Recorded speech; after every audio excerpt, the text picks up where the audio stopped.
What's going on, guys? Chris here with Forge Through Faith. So recently this week our gym started a new cycle of programming.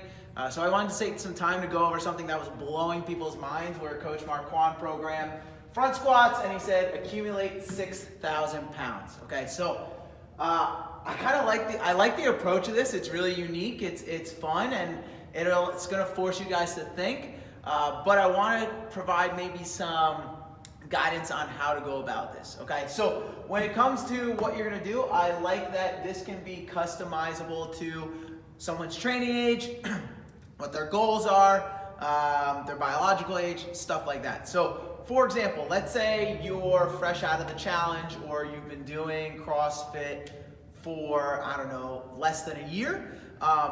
Taking this and utilizing it in such a way where your reps are a little bit higher is not only going to help with your endurance in your legs, but that's actually going to help your strength gains as well. Okay, a lot of people who are new to strength training in general, those higher rep range, they provide almost like practice, and that's what allows you to build strength.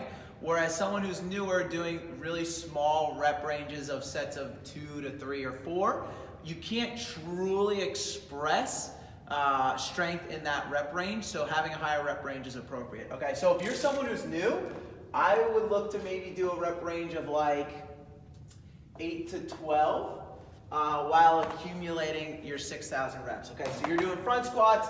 Let's say you're doing sets of 10 and you're front squatting 100 pounds. That's 1,000 pounds per set. You're gonna do 6 sets of 10 at 100 pounds, okay?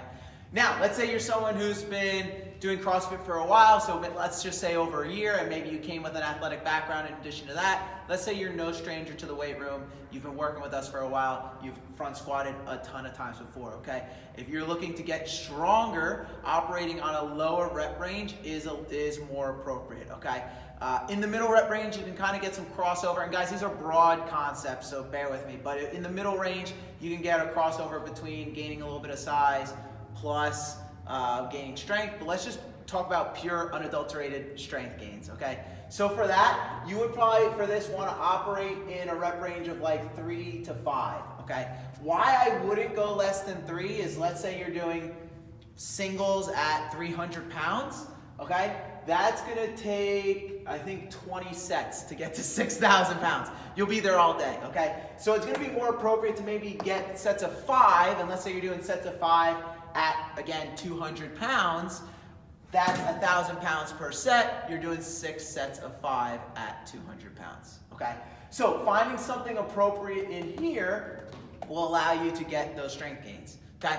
Second phase of that is, okay, what are your goals, okay? And that's where some crossover can occur. So let's say you're someone who would operate in this range to gain strength, but you're like, you know, I'd like to gain some size in my legs. I got skinny chicken legs like me. You might want to float over to the higher rep range.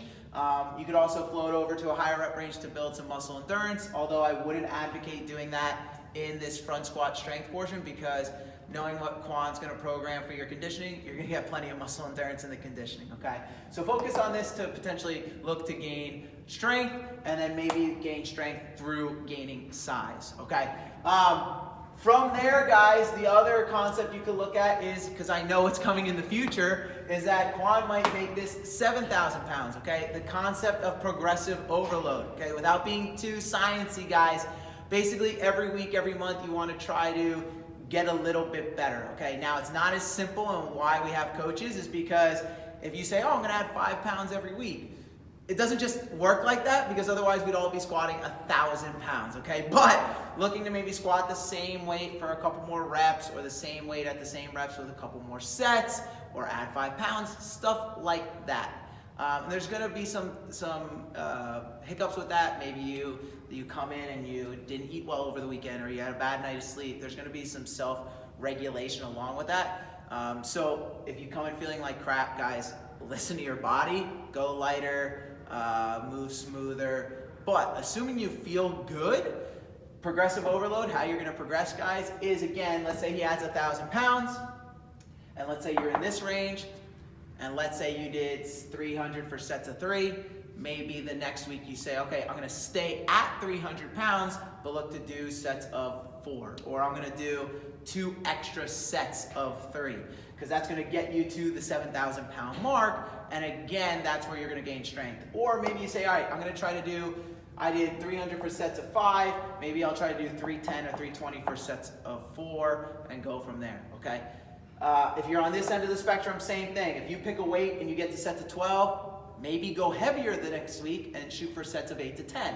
And then the following week, do the same weight and shoot for sets of 10 to 12, and kind of progress yourself that way, okay? The next question inevitably that's gonna come up is like, okay, well, how do I know which route to go? Because there's a lot of ways you could play around just to accumulate total poundage goal. Talk to your coaches, guys. That's why they're there. Ask them maybe, hey, I think I fall within this bucket. What do you think? Hey, I did this weight last week. I did it the same weight again. It felt so smooth for 5. Should I try to add a couple more reps, or should I add more weight? Stuff like that, guys. So again, I like that there's broad concepts. It's forcing you guys to think and get to know your body a little bit better. So talk to your coaches, figure out which bucket you fall into and which route would be best for you, and let's crush some front squat PRs.